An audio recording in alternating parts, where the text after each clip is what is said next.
ஆண்டவரும் ரட்சகருமாய் இயேசு கிறிஸ்து நாமத்தினாலே உங்களை வாழ்த்துகிறேன். கர்த்தர் ஆசீர்வதிப்பாராக.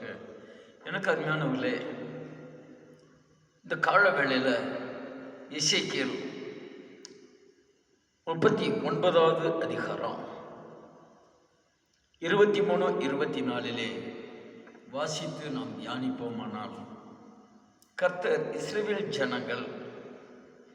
இஸ்ரவேல் வம்சத்தார் தங்கள் அக்கிரமத்தின் நிமித்தமே சிறைப்பட்டு போனார்கள் என்று அப்பொழுது புறஜாதிகள் அறிந்து கொள்வார்கள்.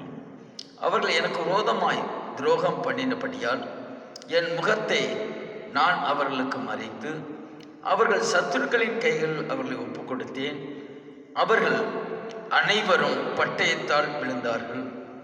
அவர்களுடைய அசுத்தத்துக்கு தக்கதாகவும் அவருடைய மீறுதல்களுக்கு தக்கதாகவும் நான் அவர்களுக்கு செய்து என் முகத்தை அவர்களுக்கு மறைத்தேன். எனக்கு அருமையானவர்களே, இஸ்ரவேல் ஜனங்கள் அக்கிரமம், அந்த வம்சத்தார் சிறைப்பட்டு போனார்கள். அவருடைய அசுத்தத்துக்கு தக்கதாக அவர்களுடைய மீறுதலுக்கு தக்கதாக நான் அவர்களுக்கு செய்து என் முகத்தை அவர்களுக்கு மறைத்தேன். இஸ்ரவேல் ஜனங்களுக்கு தன்னுடைய முகத்தை மறைத்தார் கர்த்தர். அவர்களுக்கு வேத பிரமாணம் கொடுக்கப்பட்டது, கற்பனைகள் கொடுக்கப்பட்டது, எல்லாம் அறிந்தும் அவர்கள் அக்கிரமம் செய்தார்கள் என்று சொல்லப்படுகிறது.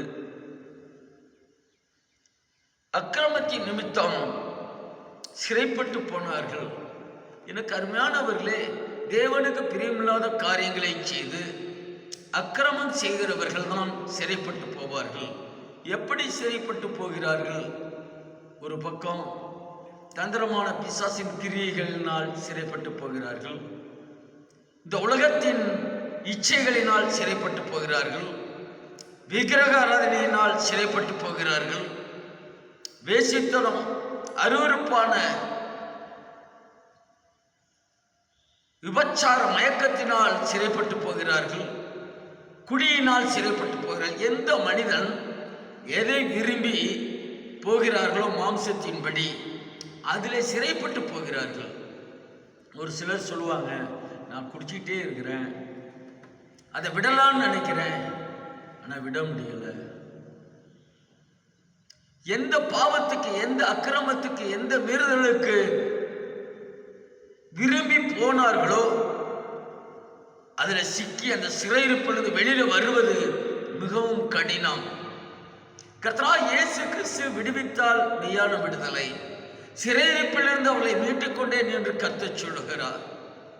எனவே இந்த நாட்களிலே நாம் கர்த்தருக்கு விரோதம் அக்கிரமமோ பாவமோ துன்மார்க்க கிரியைகளோ அசுத்தங்களோ இல்லாதபடி வாழ்வோமானால் சிறையிருப்பிலிருந்து வெளிவர முடியும், சுதந்திரவாளியாக இருக்க முடியும்.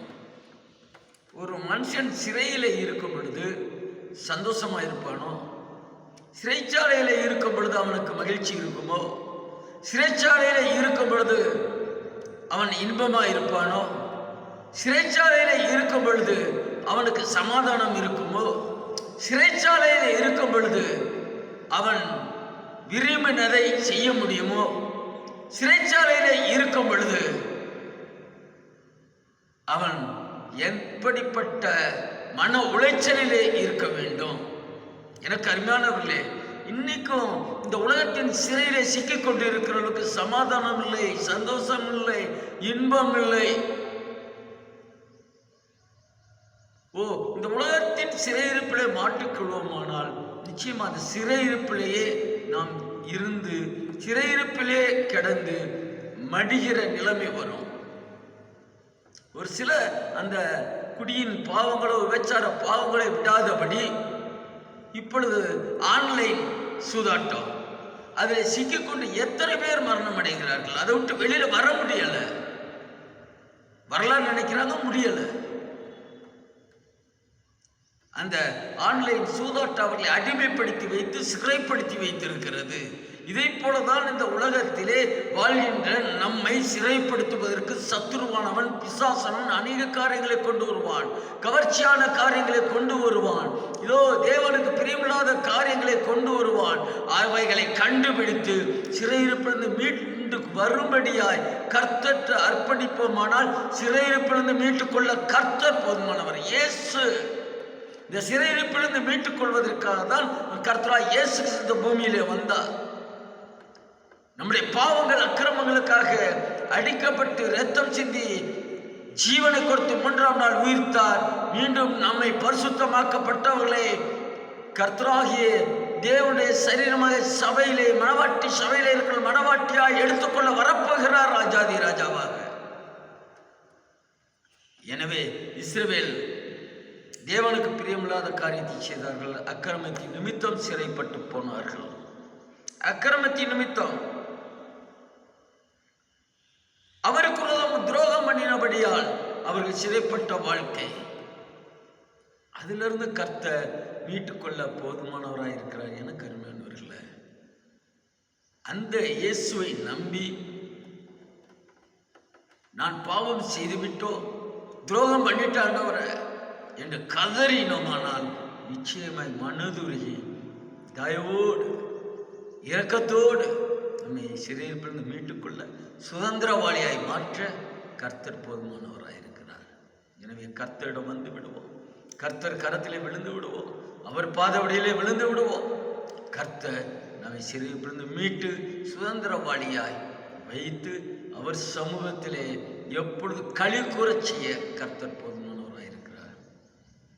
அப்படியாக வாழ பிரயாசப்படுவோம். கர்த்தர் ஆசீர்வதிப்பாராக. எங்களுக்காக செபித்துக் கொள்ளுங்கள். கர்த்தர் பெரிய காரியங்களை செய்வாராக.